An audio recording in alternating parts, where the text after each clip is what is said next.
आज हम डिफाइन करने जा रहे हैं हमारा लास्ट टेंस जो कि है फ्यूचर परफेक्ट कंटिन्यूस। अच्छा, फ्यूचर परफेक्ट कंटिन्यूस को हम क्यों इस्तेमाल करते हैं या इसका इस्तेमाल क्या है सेंटेंसेस बनाने के लिए। फ्यूचर परफेक्ट कंटिन्यूस हमेशा याद रखने इस्तेमाल किया जाता है कोई ऐसा एक्शन जो फ्यूचर के अंदर ऑन गोइंग प्रोसेस में होगा, यानी वो जारी होगा लेकिन किसी specific point of the time के लिए। अच्छा, अब ये देखें इसकी जो इस्तेमाल है फ्यूचर परफेक्ट कंटिन्यूस का, हमने फ्यूचर कंटिन्यूस में भी यही पढ़ा था कि कोई काम जो है या कोई एक्शन जो है वो ऑन गोइंग प्रोसेस में होगा। लेकिन हमेशा याद रखना फ्यूचर परफेक्ट कंटिन्यूस के अंदर ड्यूरेशन के बारे में बात की जाती है, किसी टाइम ड्यूरेशन का जिक्र किया जाता है, टाइम ड्यूरेशन पर जोर दिया जाता है। जैसे एक जुमला है कि मैं तालीम हासिल कर रहा हूँगा, अब ये है फ्यूचर कंटिन्यूस का। अब इसमें देखिए टाइम या ड्यूरेशन का कुछ भी नहीं हमें बताया हुआ, तो ये फ्यूचर कंटिन्यूस है सिंपल। अगर इसी जुमले को मैं इस तरह कहूँ कि मैं 5 साल से तालीम हासिल कर रहा हूँगा, सो इट मीन्स दैट कि ये हमारे पास फ्यूचर परफेक्ट कंटिन्यूस है। क्यों? क्योंकि इसमें टाइम ड्यूरेशन के बारे में बात की गई है। तो जहाँ पर टाइम ड्यूरेशन हो और रहा होगा, रही होगी उस जुमले में आया हो, तो आप समझ जाइएगा कि वहाँ पर फ्यूचर परफेक्ट कंटिन्यूस टेंस की बात हो रही है। अच्छा, अब इसकी आइडेंटिफिकेशन की तरफ चलते हैं। इसकी आइडेंटिफिकेशन क्या होगी? तो इसकी आइडेंटिफिकेशन होगी रहा होगा, रही होगी, रहे होंगे। यानी उर्दू में सेंटेंसेस के आखिर में रहा होगा, रही होगी, रहे होंगे, इस तरीके के अल्फाज आएंगे। अच्छा, अब आते हैं इसके हेल्पिंग वर्ब की तरफ। जैसा कि मैंने बताया फ्यूचर परफेक्ट कंटिन्यूस है, तो इसमें हेल्पिंग वर्ब होगा हमारे पास विल हैव बीन। एक ही हेल्पिंग वर्ब होता है हमारे पास, विल हैव बीन। अच्छा, फॉर्म ऑफ वर्ब, वर्ब की कौन सी फॉर्म होगी? आपने तमाम टेंसेस में देखा था कि जहां पर भी आपको उर्दू में रहा का लफ्ज मिला तो वहां पर आपने वर्ब की फोर्थ फॉर्म इस्तेमाल की थी। या कंटिन्यूस का इंग्लिश में आपने टेंस देखा तो वहां पर आपने वर्ब की फोर्थ फॉर्म इस्तेमाल की थी, जिसे कि प्रेजेंट पार्टिसिपल फॉर्म भी कहते हैं। तो इस टेंस के अंदर भी हमारे पास वर्ब की फोर्थ फॉर्म इस्तेमाल होगी, जिसे कि प्रेजेंट पार्टिसिपल फॉर्म भी कहते हैं या आईएनजी फॉर्म भी कहते हैं। यानी वर्ब की फर्स्ट फॉर्म उसके साथ आईएनजी आप लगा लेंगे। जैसे ईट है, ईट की फर्स्ट फॉर्म है, अब ईट की आईएनजी फॉर्म क्या बन जाएगी? ईटिंग। सो इट मींस ये फोर्थ फॉर्म बन जाएगी या आईएनजी फॉर्म बन जाएगी, या फिर आप प्रेजेंट पार्टिसिपल फॉर्म भी कह सकते हैं इसको। अच्छा, अब इसमें टाइम ड्यूरेशन की बात की जाती है, तो टाइम ड्यूरेशन के लिए हम यहाँ पर दो वर्ड्स इस्तेमाल करते हैं जो कि इस टेंस के अंदर यूज होंगे, वो होंगे सिंस और फॉर। सिंस और फॉर ये हमारे पास टाइम ड्यूरेशन को एक्सप्लेन करेंगे। अब सिंस का इस्तेमाल कहाँ होगा और फॉर का इस्तेमाल कहाँ होगा, मैंने यहाँ पर लिखा भी है बोर्ड पे आपके सामने।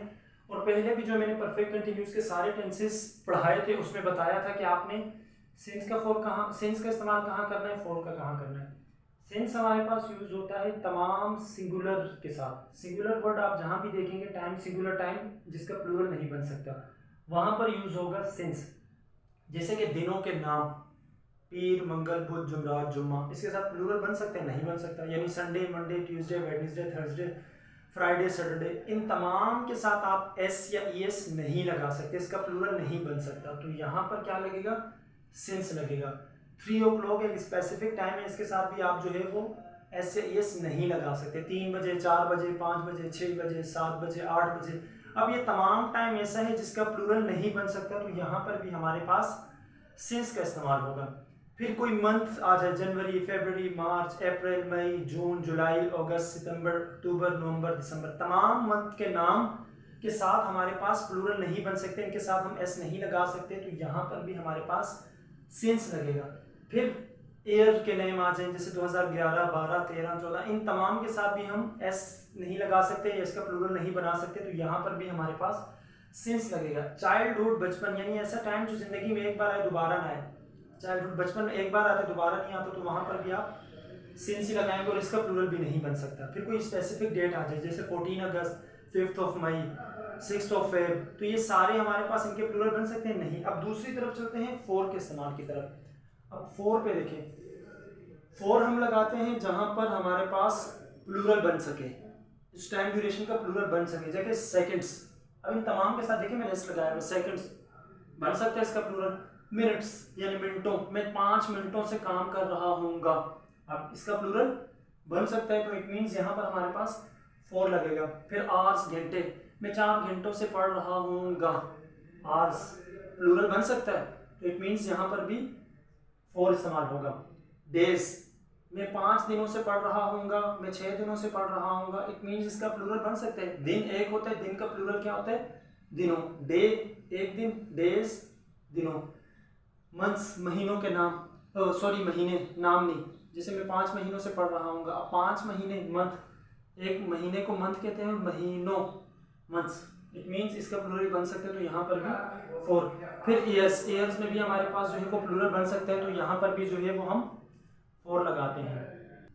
अच्छा, अब इसके स्ट्रक्चर की तरफ बढ़ते हैं, यानी इसका ग्रामेटिकल स्ट्रक्चर क्या होगा जब हम जुमले बनाएंगे इंग्लिश के अंदर। तो इसके स्ट्रक्चर ये होगा, देखिए सबसे पहले जब भी हम सेंटेंस बनाएंगे हम यूज़ करेंगे सब्जेक्ट। सबसे पहले हम क्या यूज़ करेंगे? सब्जेक्ट। उसके बाद हमने यूज़ करना है हेल्पिंग वर्ब। हेल्पिंग वर्ब होता है इसमें हमारे पास will have been, will have been helping verb होता है और हमारे पास विल हैव बीन। उसके बाद लगाएंगे हम वर्ब की फोर्थ फॉर्म यानी प्रेजेंट पार्टिसिपल फॉर्म भी जिसे कहते हैं। उसके बाद ऑब्जेक्ट, फिर सिंस या फॉर, सिंस या फॉर टाइम को इंडिकेट करने के लिए, और लास्ट में हमारे पास आ जाएगा टाइम। हम 2019 से CSS के इम्तिहानात की तैयारी कर रहे होंगे। अब सबसे पहले आपने आइडेंटिफिकेशन देखनी है, रहा होगा, रही होगी, रहे होंगे। आपके पास ये जुमला लिखा हुआ है, आपको पता लग गया ये तो है फ्यूचर कंटिन्यूस टेंस, यहाँ तक तो ये पता लग गया। फिर आपने देखना टाइम इसके अंदर, जुमले के अंदर आ रहा है 2019 से, देखो टाइम भी आ गया और रहा होगा, रही होगी, रहे होंगे भी आ गया। सो इट मीन्स दैट ये हमारे पास फ्यूचर परफेक्ट कंटिन्यूस टेंस है। हम 2019 से CSS के इम्तिहान की तैयारी कर रहे होंगे। अब इस जुमले को अगर हम बनाएं, सबसे पहले हमने क्या लगाना है? Subject we. उसके बाद लगाना है helping verb will have been. तैयारी करना होता है प्रिपेयर फॉर एग्जाम, प्रिपेयर तैयारी करना। अच्छा, इसमें अब क्या लगाएंगे? ING form, we will have been preparing for exam, for CSS exam. हम 2000 we will have been preparing for CSS exam, कब से? 2019 से। अब 2019 का प्लूरल हमारे पास नहीं बन सकता, so it means we will use since here. We will have been preparing for CSS exam since 2019। हम 2019 से CSS के इम्तिहान की तैयारी कर रहे होंगे। देखिए जुमला मैंने कैसे बनाया? सब्जेक्ट, हेल्पिंग वर्ब, वर्ब की ING फॉर्म, ऑब्जेक्ट, सिंस या फॉर, लास्ट में टाइम। इसी तरह दूसरा जुमला है they will have been operating computer for 9 hours. वो 9 घंटों से कंप्यूटर चला रहे होंगे, होंगे कंटिन्यूस, फ्यूचर कंटिन्यूस आ गया 9 घंटों से, तो इट मीन्स आपको पता लग गया टाइम भी आ रहा है, तो ये होगा फ्यूचर परफेक्ट कंटिन्यूसनेस। सबसे पहले लगाएंगे सब्जेक्ट, हेल्पिंग वर्ब, वर्ब की ING फॉर्म, ऑब्जेक्ट, सिंस या फॉर, उसके बाद टाइम। इसके बाद तीसरा जुमला है कि वो बच्चों को सुबह से पढ़ा रही होगी।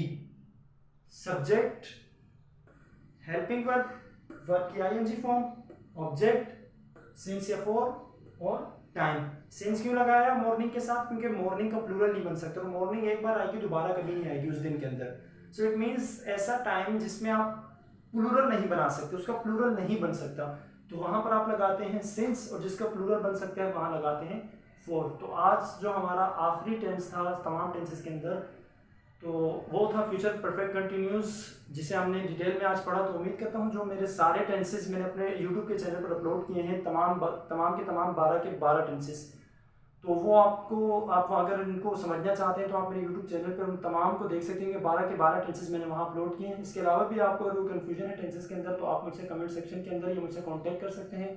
तो उम्मीद करता हूँ जो मेरा आज का लेक्चर था आपको पसंद आया। अगर आपको ये मेरा लेक्चर पसंद आया है तो मेरी वीडियो को ज़रूर लाइक कीजिएगा और मेरे चैनल को सब्सक्राइब कीजिएगा ताकि आपको ऐसे मज़ीद लेक्चर्स देखने को मिले।